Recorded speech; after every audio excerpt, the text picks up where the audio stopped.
বক্তব্য রাখলেন। আমি শুরুতেই আমাদের কিসের জন্য আজকে আমরা আবার এই রেলওয়ে প্রাঙ্গণে গবেষণা করছি সেটাও বলা হয়েছে। তাই আবার পুনরাবৃত্তি করছি, আগামী 30 তারিখ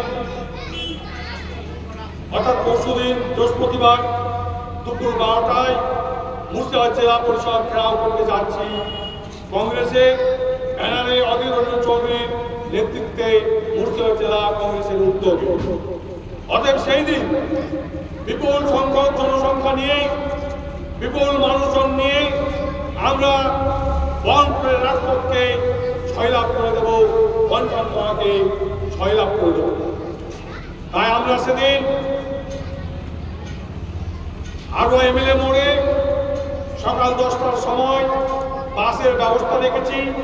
সেই বাসে করে আমরা বহরমপুর যাব।